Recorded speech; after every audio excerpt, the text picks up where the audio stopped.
მოგესალმებით მეგობრებო. მქონია ლაივი დიდი ხანია საკმაოდ. ვიცი მოგანატრეთ თავი. შემოდით და საინტერესო თემა უნდა განვიხილოთ დღეს ძალიან. ამას ხშირად არ გამიხილავ ხოლმე ლაივებში და ვფიქრობ საინტერესო და მნიშვნელოვანი და აქტუალური საკითხია. პავლო სანტო წმინდა ხედავანთოთ, ენერგეტიკის გაწმენდისთვის.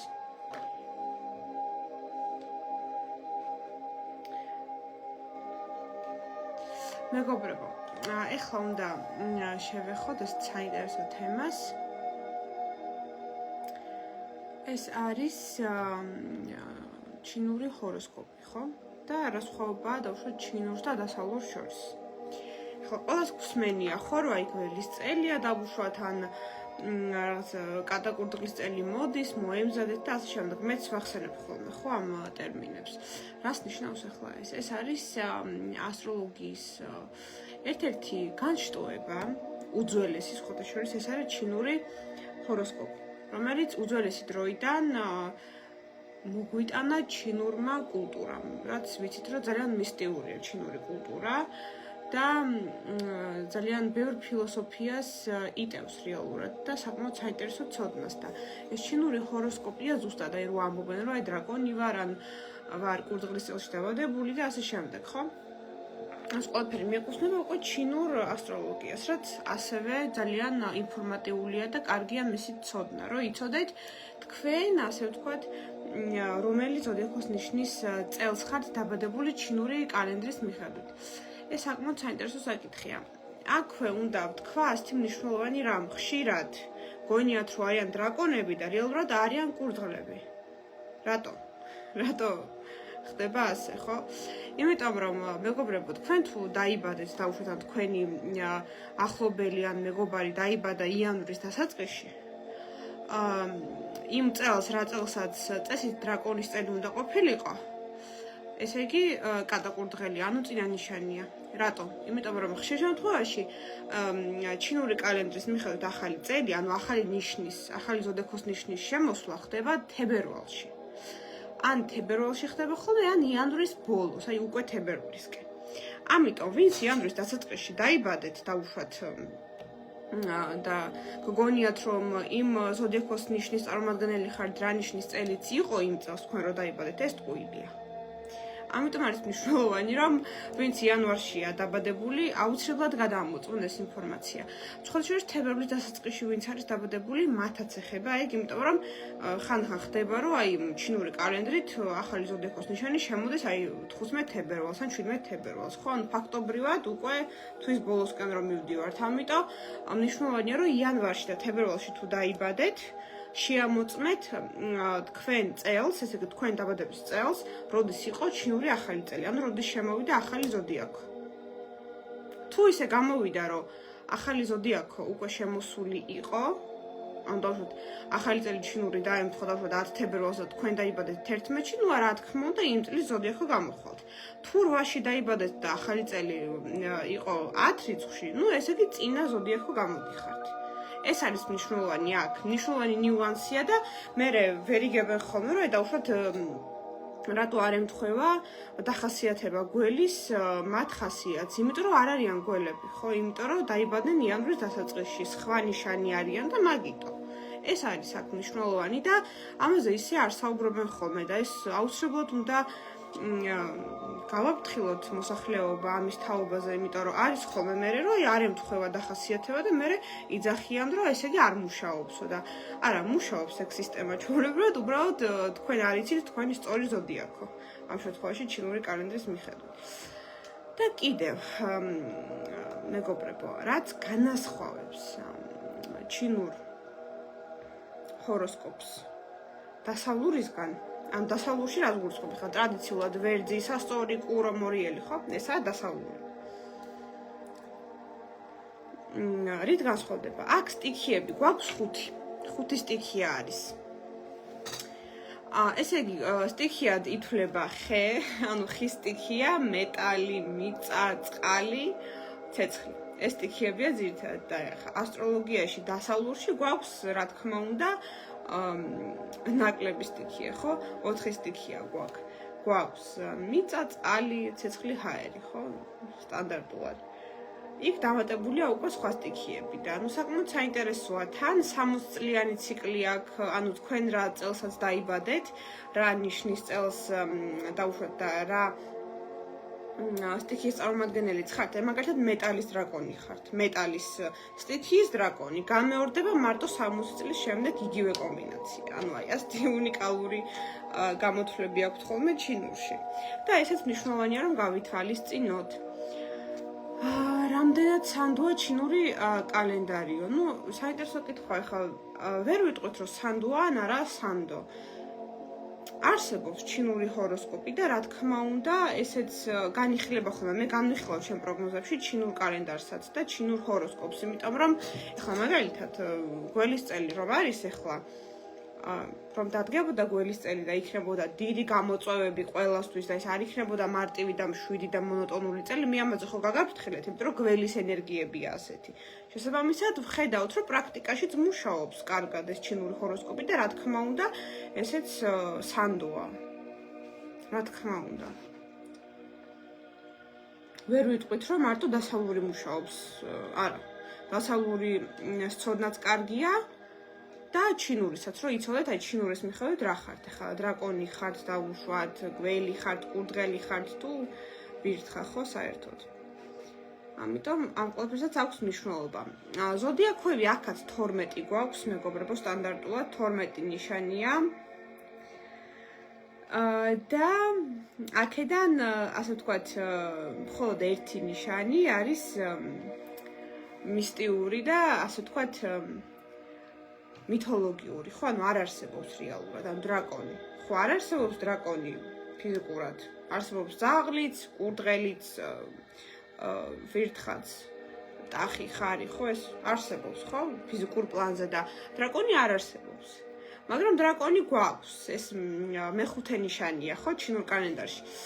არსებობს კი და ის ხოლმე შორის დრაკონი ჩინეთში არის ფაქტობრივად აი წმინდა არსება, მათთვის იმდენად დიდ პატივს სცემენ და აქვე უნდა ვთქვა, რომ დრაკონი ფიზიკურ პლანზე რო არ არსებობს, ეს რას ნიშნავს? მას აქვს უდიდესი, ასე ვთქვათ, მადლი იმ კუთხით, რომ არის მეტწილად ზეციური, ასტრალური, ფაქტობრივად, ხო? რას ნიშნავს ახლა ეს? მას შეუძლია გაერთიანოს ზეციური ენერგიები მიწიერთან, დრაკონს. ამიტომ არის ის ასეთი მნიშვნელოვანი და ძალიან დიდ პატივს სცემენ ჩინეთში და აზიურ კულტურაში დრაკონის სიმბოლიკას, ხო? მაგათთვის ეს არის წმინდა, ხო? ფაქტობრივად. აი ამის გამოა ითვლება, რომ დრაკონი თავის არსით არის ძალიან ძლევამოსილი და შეუძლია როგორც დავშვათ ფიზიკურ პლანზე მარტივად ფეხი მოიკიდოს, ასევე სულიერ პლანზეც განვითარდეს. ანუ ეს ორი ძალიან უნიკალური განვითარების გზა აქვს დრაკონს. და ამიტომ არის რთული ნიშანი, არა მარტივი, ხო? საკმაოდ საინტერესო ენერგიები აქვს დრაკონს და თუნდაც აი რომ ნახოთ იქნება ინტერნეტში ინფორმაცია, აი ცნობილი ადამიანები აი დრაკონის წელში ვინც დაიბადა, აი განსხვავებულები არიან. აი ყოველთვის დრაკონი არის რაღაცა შესამჩნევი. აი სულ რო ეცვას ჩვეულებრივად რაღაცა შავ-თეთრად ეცვას, აი ენერგია აქვს ისეთი განსხვავებული, რომ შეამჩნევ. შეიძლება ჩუმად იჯდეს, მაგრამ შეამჩნევ. ისეთი შესამჩნევი ქარიზმა აქვს ძალიან დრაკონს. აი ეგ უნიკალური თვისება აქვს ნამდვილად და ამით კიდევ ერთხელ ხაზს ვუსვამთ, რომ ის არ არის მაინც მხოლოდ მიწიერი, როგორც სხვა ნიშნებია დაუშვათ, ხო, მიწიერი მეტწილად ახლა ხო არსებობს ხა გველიც, კურდღელიც, ხო? აი დრაკონი არის მეტწილად უფრო ესეთი ზეციური მითოლოგიური არსება და ეს ყველაფერი ემჩნევათ აი მართლა დრაკონის წელში ვინც დაიბადა იმ ადამიანებს. ხო, ეგ რაღაცა არამქვეყნიური ქარიზმა, ხო? მაგრამ ამას რა თქმა უნდა მეორე მხარეც აქვს, ანუ არამქვეყნიური რისხვაც იციან რეალურად, ამიტომ მეორე მხარეც აქვს ამ ყველაფერს და ესეც უნდა გავითვალისწინოთ. როგორც ესეთი მშვიდი ნიშანი არ არის ნამდვილად, ანუ ძალიან ბობოქარი და აქტიურია.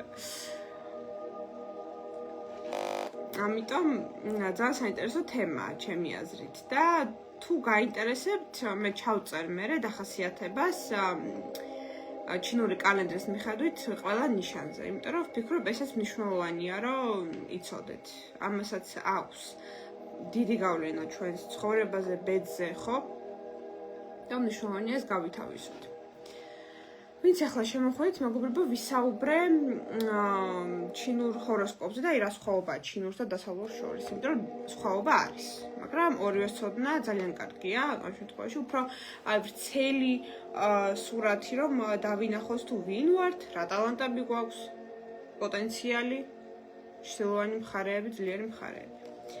აქ მაქვს აი ჩანს, არ ვიცი, პაკეტია ჩაგდებული მარჯნის კრისტალების და ვსვავ მარჯნის წყალს, მეგობრებო, დიდი ხანია უკვე მარჯნის წყალს ვიღებ.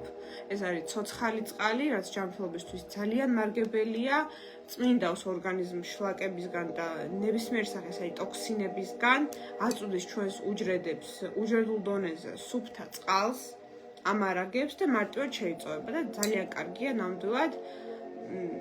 თქვენს გირჩევთ. აი, ყველა ჩემს ახლობელს გავუგზავნე უკვე. იმდენად მოეწონათ და მეგობრებსაც. და აი, კმაყოფილები არიან ძალიან. აი, საერთოდ სხვანაირი გემოაქვს. აი, თითქოს რაღაცა მთის წყალს ვსვავ, რაღაცა ნაკადულის წყალს და მართლა ძალიან მარგებელია და შედეგი იგრძნობა. აი, დაახლოებით ესე მე-13 დღეს მარტო ამ წყალზე რო ვიყავი, უკვე ვიგრძენდი, რომ აი დატენიანებული ვარ მეტად შინაგანად და რაღაცა აი გამეწმინდა უფრო სახის კანით რაღაც, ანუ საერთოდ სხვანაირი შედეგი მქონდა, ვიდრე იმ წყლით დაუშვათ რა წყალსაც ვსვავთ ხოლმე. ახლა მე მაგალითად ისეთ ადგილას ვცხოვრობ, რომ აქ კრანის წყალი ისმევა ჩვეულებრივად და კრანის წყალს კი ვსვავ, მაგრამ ფილტრი მაქვს თან ზედ. მაგრამ მაინც რაღაცნაირად აი თითქოს მიშრობდა პირს, არ მომწონდა, თან ვყიდულობ ხოლმე გარეთ რო გავდივარ, მიწავს ვიყიდავ მაღაზიის წყალი და მაინც შეგრძნება მქონდა ყოველთვის, რომ აი პირი მიშრება, აი მაინც არ არის ეს ის წყალი, ასე ვთქვათ, რაც ორგანიზმს ავსებს, ხო? ანუ ჰიდრატაცია მარტივად რო ვთქვათ, ხო, ეს ფენომენი ჰიდრატაციის ჩვენს ორგანიზმს სჭირდება. ძალიან მნიშვნელოვანია ჰიდრატაცია. უმეტესი რაოდენობა უჯრედისში არის წყალი. ეს ყველა ადამიანმა იცის, ვისაც უსწავლია სამედიცინოზე ან უსწავლია ბიოლოგია თუნდაც სკოლაში. ხო, ეს წყალი არის უმნიშვნელოვანესი კომპონენტი. ჰაერის შემდეგ არის წყალი. ამიტომ ეს ძალიან მნიშვნელოვანია. ანუ ადამიანს შეუძლია ერთი თვე იშიმშილოს, მაგრამ წყლის გარეშე ვერ გაძლებს მოკვდება ჩვეულებრივად. წყალი უნდა ვსვათ ყოველდღიურად. ამიტომ წყალი არის რეალურად საკვებზე უფრო მნიშვნელოვანი, ასე გამოვიდა, ხო? ლოგიკურია. ხა მე არ ვამბობ, რომ იშიმშილეთ მეთქი, არა. უბრალოდ შედარებისთვის წყალი არის ძალიან მნიშვნელოვანი კომპონენტი. ჰაერის შემდეგ წყალი გვჭირდება, რომ მივიღოთ აი მინიმუმ ლიტრანახევარი მაინც დღეში, ან 1 ლიტრი მაინც რომ მიიღოთ, ძალიან კარგია. თან წყლის ხარისხსაც გააჩნია, ხო? როდესაც ჩვენ ვიღებთ დაბინძურებულ წყალს, ანუ ხის შემთხვევაში აი კრანის წყალში არის ხოლმე მაინც რაღაცა მინერალები, ბაქტერიები, დაბინძურება, ხო, მილებიდან გამოწვეული და ასე შემდეგ და მაინც ეს ყველაფერი ხდება ორგანიზმში, ილექება და წლების მერე გვიკვირს ხოლმე რატო გვაქვს გამონაყარი, თავის ტკივილები და სხვადასხვა პრობლემები. აი რატო გვაქვს, ხო? იმიტომ რომ წლების განმავლობაში რომ აი ჭუჭყიან წყალს ვსვავ ფაქტობრივად ის რომ ვერ ხვდები რომ ჭუჭყიანია, აი მერე ეს ყველაფერი გროვდება ორგანიზმში, არ გამოდის, გროვდება ჩვეულებრივად და მერე უამრავ პრობლემას იწვევს ხოლმე. ამიტომ მნიშვნელოვანია რომ ჯანსაღი წყალი მივირთვათ მეგობრებო.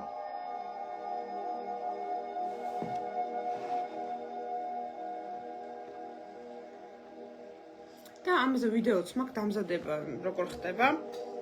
აი ეს პაკეტი არის აქ და მარჯნის წყალს ვსვავ.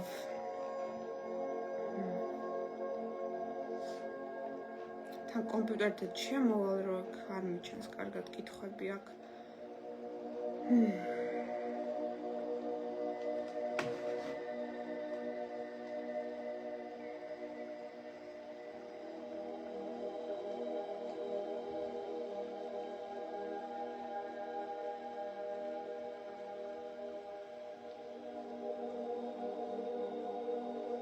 სქესი გამოთვალე ჩინური კალენდრის მიხედვითო. ხო, თქვენ რომ ჩინური კალენდარი ძალიან სწორია ნამდვილად, ძალიან ვრცელი ინფორმაციის მოცემა შეუძლია მართლაც. თან არსებობს როგორც დასავლურში არის დატალული რუკა, ხო?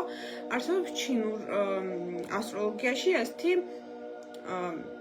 ესეც თქვენი რუკა არის, ვრცელი, ამას ქვია ბაძი. ბაძი ქვია. და იქ, რა თქმა უნდა, ასე ვთქვათ, რომელი ზოდიაქოს ნიშნის დღეს დაიბადეთ, რომელი ზოდიაქოს ნიშნის საათზე, რა სტიქიებია თქვენში, ხო? ამ ჩინური ჰოროსკოპის მიხედვით ეს ყველაფრის ანალიზი ხდება ძალიან ვრცელი და საინტერესოა ბაძის რუკა შემიდგენია, ვიცი, მიმუშავია მაგაზე და ძალიან საინტერესოა ნამდვილად. ისევე როგორც ვედურიც ძალიან საინტერესოა, ეხლა მე უფრო დასავლურის მხრივ ვმუშაობ ხოლმე ხშირ შემთხვევაში ბაძი იმდენად არ არის გავრცელებული, არიციან საქართველოში იმდენად, მაგრამ ისეთ თუ დაგაინტერესებთ, კი ბატონო, მოგწერეთ ბაძის ანალიზზეც. ძალიან საინტერესოა ეგეც ნამდვილად. და მეტალისტიკის ადამიანები როგორი ხასიათის არიან და იქ კიდევ შემოდის ეს ცნება ინი და იანი, ხო? ამ შემთხვევაში ინი ქალური ენერგიები, ქალური საწყისი და იანი კაცური ამ შემთხვევაში, ხო? ანუ შეიძლება ადამიანი იყოს მეტალ იანის წარმომადგენელი. ან იყოს მეტალ ინის წარმომადგენელი და მეტალი სტიქია იანი საერთოდ სხვანაირია და მეტალი ინი სხვანაირია.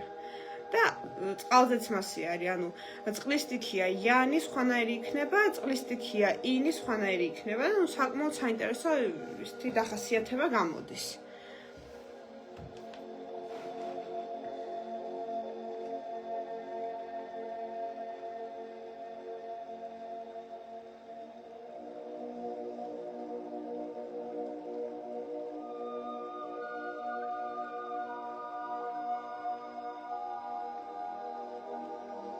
ვენერა, პლუტონი და მერკური მყავს მორიელში, მერვე სახლშიო და ისე სასწორი ვარო, შავი მთვარე სასწორში რო იყო არ მიგზნია და ეხლა ცუდი წელი მაქვსო, შავი მთვარე მორიელში აისახება თუ არა ჩემზე. საინტერესო კითხვა. კი, აისახება. ხშირად ხდება ხოლმე ასე, რომ როდესაც ადამიანს აქვს პირადი პლანეტები, ანუ ეს არის მთვარე, ვენერა, მარსი, მერკური, კონცენტრირებული ერთ ნიშანში.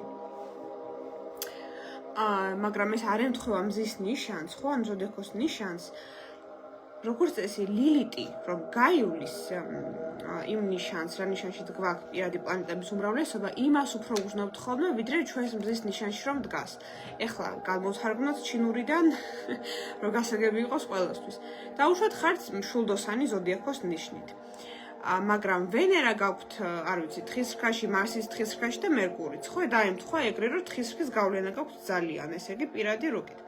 ლილიტი რომ მშვილდოსანში იქნება შავი მთვარე, შეიძლება იმდენად არ იგრძნოთ, მაგრამ ლილიტი რომ გადავა თხისრქაში, შეერთებას გააკეთებს თქვენს პლანეტებთან, რომელიც თხისრქაში გვაქვს კონცენტრირებული ამ кейსში და იგრძნობთ, ნამდვილად იგრძნობთ. ამიტომ არის კარგი ზოგადად პირადი რუკის ცოდნა, რომ პირად რუკაში ჩანს რა ნიშნების კრებული ხართ. ხო, ყველა ადამიანი არის რამოდენიმე ნიშნის კრებული მინიმუმ. ეხლა შეუძლებელია, რომ მე მასეთი რუკა არ მინახავს და დამიჯერეთ 1000-ობით რუკა მაქვს წაკითხული და წლებია ვმუშაობ ამ საკითხზე. არ მინახავს რუკა, რომ ყველა პლანეტა იყოს ერთ ნიშანში. შანსი არ არის. ასცენდენტი მაინც იქნება სხვა ნიშანში.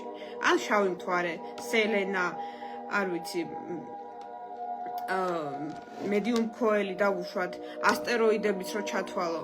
შანსი არ არის. არ არსებობს პლანეტაზე ადამიანი, რომ ყველაფერი ქონდეს ერთ ნიშანში. ყველაფერი ან სასწორში, ან ყველაფერი მორიელში. არა. გექნებათ რამოდენიმე მინიმუმ 3 ნიშნის გავლენა მაინც ხო იქნება რუკის მიხედვით. ხა ეგეც ცოტა მეტია ხოლმე, მაგრამ ყველა ვართ კრებული რამოდენიმე ზოდიაქოს ნიშნის. ამიტომ არის ხოლმე, რომ ხშირად, ადრეც მქონია ხოლმე პოლემიკა ადამიანებთან, ხო, არსებობენ სკეპტიკოსები, რომ არ ჯერათ ასტროლოგიის და რომ მქონია მათთან დიალოგი და საუბარი, რა არის მიზეზი იმისა, რომ არ გჯერ ამ ყველაფერს. იმიტომ რომ დახასიათება არ ემთხვევა ჩემი ნიშნის და ვეუბნები პირადი რუკა იცი შენი.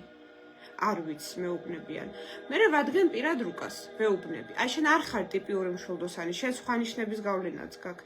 და რომ ვუხსნი მე დახასიათებას თავისთავისას ამბობს, კი ეგ ჩემზეა ეხლა. ანუ ეს არის რეალურად ასტროლოგია. ის კი არა რომ მარტო ეხლა თუ ლომი ხარ, მარტო ლომის პროგნოსტიკა წაიკითხო სადღაც საიტებზე. ანუ ეგ სისულელია. ყველა ლომი არ არის ერთნაირი და ყველას ერთნაირი წელი ვერ ექნება, ხო?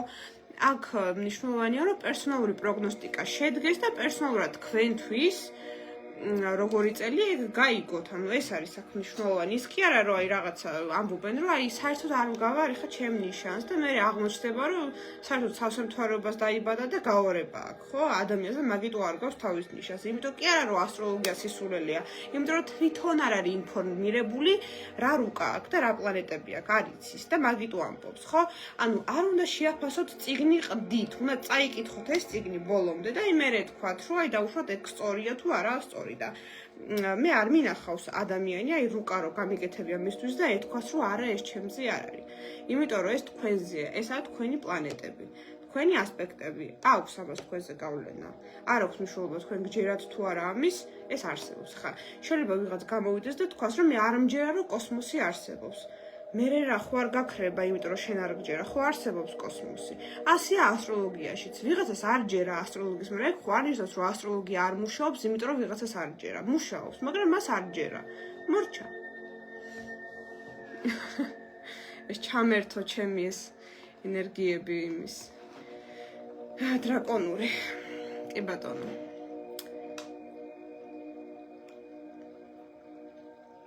თვარე მორიელზე მოქმედებს ახლანდელი ლილიტი მორიელში, რა თქმა უნდა მოქმედებს.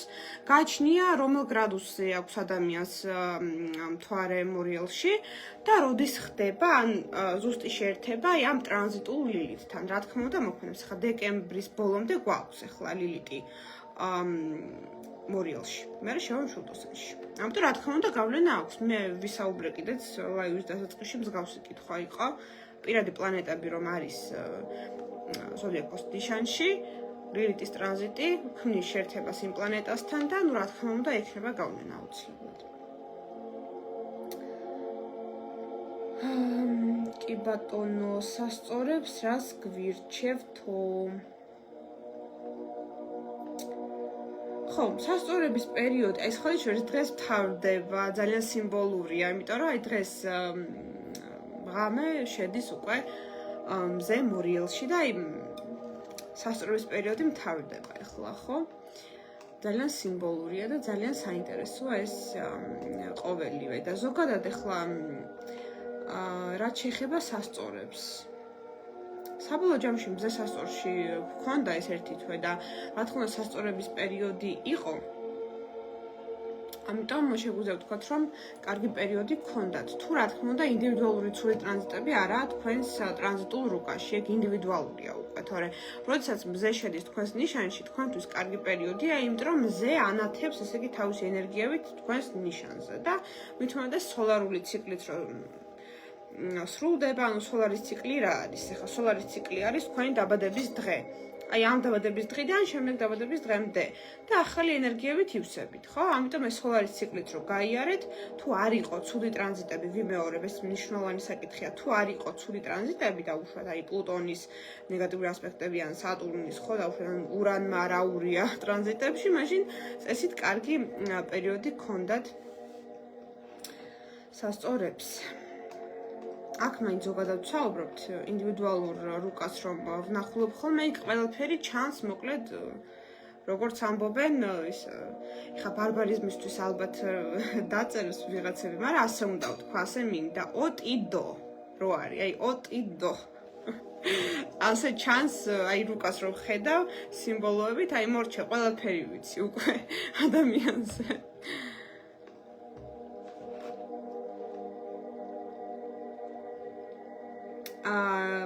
ლილიტი ქალწულში მყავს, ისე თევზი ვერ კარგია მოგზაურობა. ამ შემთხვევაში, საინტერესო კითხვა, ხა მოგზაურობაზე არ არის ლილიტი ქალწული მოგზაურობის თემაზე. ხა გააჩნია მე-9 სახლში გყავთ, ან მე-3-ში? გააჩნია, იმიტომ რომ მოგზაურობის თემა არ არის ხა არც ქალწული და არც ლილიტი თევზი არ გამოვიდოდა. აი ლილიტი მშვილდოსანი, ლილიტი ტყუპი, ლილიტი მე-9 სახლში, ლილიტი მე-3-ში. ეგრე შეიძლება უკვე ვივარაუდოთ, რომ აი ეგ ეხება დავუშვათ მოგზაურობის თემას, ან დავუშვათ იუპიტერთან ხო არ ქმნის ასპექტირებას, ანუ გააჩნია. ისე ხა ეს ინფორმაციას არ გვაძლევს მოგზაურობასთან დაკავშირებით. ეგ მონაცემი.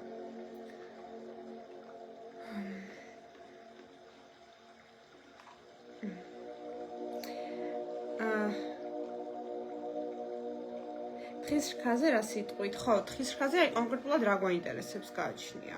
პროგნოსტიკა თუ გვაინტერესებს, ამ შემთხვევაში უკვე ხა წყლის სტიქიაში შედის მზე დღეს და წყლის სტიქია და მიწა არის თხის რქა, მეგობრობენ, ამიტომ შეგვიძლია ვივარაუდოთ, რომ დღეიდან უკვე კარგი პერიოდი იწყება მიწის ნიშნებისთვისაც, მაგრამ თუ გვაინტერესებს დავუშვათ დახასიათება ან რომელიმე პლანეტა თხის რქაში, უნდა დავკონკრეტდეთ.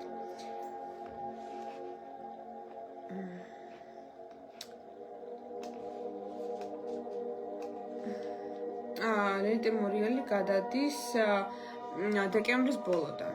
მაგაზე მე კიდევ გაგაფრთხილებთ ცალკე მექნება პროგნოზი, იმიტომ რომ მშვილდოსანში ხო შევადა, რა თქმა უნდა, ეგ შეეხება უკვე გლობალურ საკითხებს, მეგობრებო, იმიტომ რომ ლილიტი მშვილდოსანი ყოველთვის აქტიურებს რწმენას, რელიგიის საკითხებს, აქტიურებს ჩვენ შინაგან რწმენას, ოპტიმიზმს, აი ამ ყველაფერს ეხება და აი ძალიან ღრმა კრიზისები შეიძლება მოგვიწიოს მაგ მიმართულებით.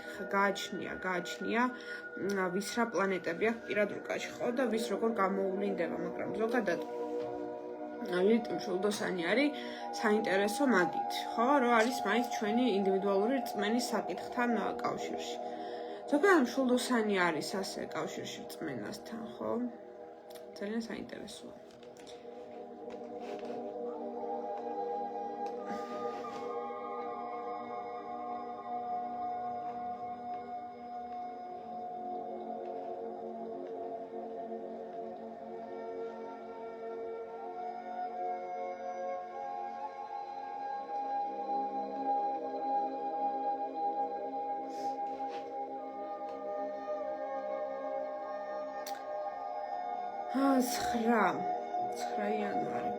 ცხრა იანვარი უკვე გამოდის გონების ციფრი 9-იანი. ხო, ნუმეროლოგიაზე მეგობრებო.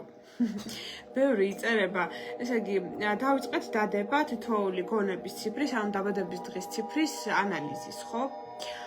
თუ ორნიშნა არის, დავუშვათ 11-ში დაიბადეთ, ანუ 21-ში უნდა შეკრებოთ, ხა 11 გამოვა 2-იანი, 21 3-იანი გამოვა, ხო?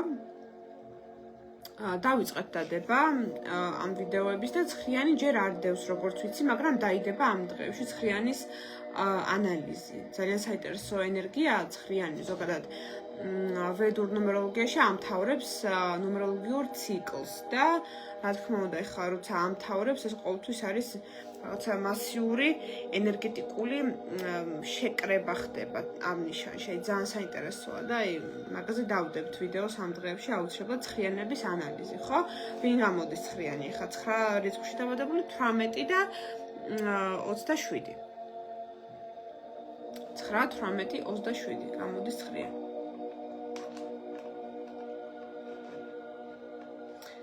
ამიტომ ნუმეროლოგიის ცოდნაც ძალიან მნიშვნელოვანია და კარგია.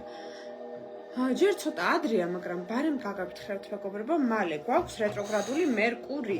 ესე იგი, კერძოდ 9 ნოემბრიდან 29 ნოემბრის ჩათვლით გვაქვს რეტროგრადული მერკური. რას ნიშნავს ახლა ეს? ეს ნიშნავს იმას, რომ მერკური შენელდება და ქმნის ილუზიას თითქოს უკან მიდის. მერკურის რეტროგრადულობის პერიოდში არ ვარ გამოგზაურობა, არ ვარ დოკუმენტებზე ხელის მოწერა, ტექნიკის შეძენა, სერიოზული წამოწყებები, საქმის წამოწყებები და შეიძლება ხალხი დაბრუნდეს წარსულიდან. ვიმეორებ, მხოლოდ იმ შემთხვევაში თუ დასახურია გეშტალტი, დასახურია რაღაცა კარმული ვალი, მაგ დროს მოდიან ხოლმე. თუ არავინ არ დაბრუნდა, ესე იგი მორჩა გასტუმრებული გყავთ, ხო? ამიტომ ესეც ერთგვარი ინდიკატორია, რომ თუ ვიღაცა აბრუნდება, ესე იგი გაშვებული გყავთ ხო, დახურულია ეს გეშტალტი წარსულის ადამიანთან. და რეტროგრადული მერკურის დროს კარგი არის ამ შემთხვევაში, ხო, ვინც ფსიქოთერაპიით არის დაკავებული, ბავშვობის ტრაუმების დამუშავება, ძველი ტრაუმების დამუშავება, წარსულში რეგრესი, ეს კარგია ამ შემთხვევაში, ხო? ანუ რაც ადრე იყო ჩვენთვის ტრაუმული, ამაში უკეთ ჩაიხედებით. ისევ და ისევ გაბრუნებს წარსულში მაინც და რაღაცა ფლეშბექები შეიძლება იყოს წარსულიდან, ხო? საკმაოდ საინტერესო პერიოდია მაგ კუთხით. ვისაც მეგობრებო გინდათ კონსულტაციაზე ჩაწერა, ხო, ჩემთან 1 საათიანზე ან 2 საათიანზე, 3 საათიანიც გვაქვს ხოლმე. ამ კვირაში არ მაქვს ადგილები, მაგრამ იმ კვირაში მაქვს ადგილები და ჩასაწერად მეგობრებო უნდა მოგწეროთ WhatsApp-ი, მითითებულია ჩვენი რომ შემოხვალთ. ან WhatsApp-ზე მოგწერეთ, მაგრამ WhatsApp-ზე ისე სწრაფად ვერ გიპასუხებთ. ან WhatsApp-ზე მოგწერეთ, ან კომენტარი დატოვეთ, ან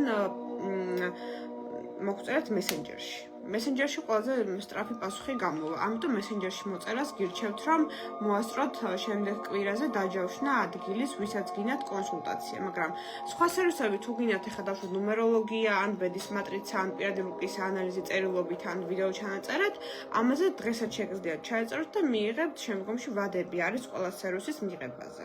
მაგრამ კონსულტაციაზე წინასწარ ჩაწერა გჭირდებათ კი. და ვინც ახლა შემოხვედით, მეგობრებო, შევინახავ ამ ჩანაწერს. დღეს ვისაუბრეთ ჩინურ ჰოროსკოპზე, ჩინური ჰოროსკოპის გავლენაზე. რა მნიშვნელობა აქვს, რა სხვაობა არის დაუშვათ დასავლურ ჰოროსკოპთან მიმართებაში, რატო გვჭირდება რომ ვიცოდეთ ესეც. და ბევრი საინტერესო საკითხი განვიხილეთ, მათ შორის ლილიტი.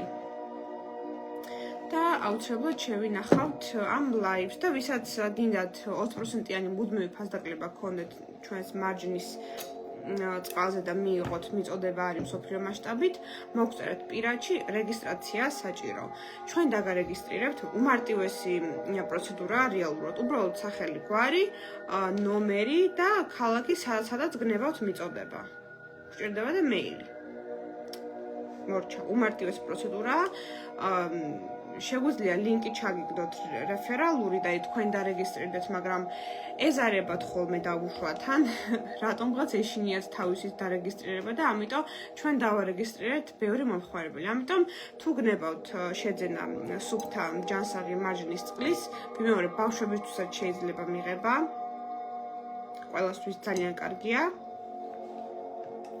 უნდა მოგწეროთ, რომ აი დავუშვათ დამარეგისტრირეთ და უბრალოდ გკითხავთ იმ მონაცემებს, რაც რეგისტრაცია სჭირდება და დაგარეგისტრირებთ ჩვეულებრივად და მეილზეც მოგივათ შეტყობინება რეგისტრაციასთან დაკავშირებით. ამ ლაივის ჩანაწერს აუცილებლად შევინახავ, რომ შემდგომში ნახონ, ვინც ვერ დაესწრო.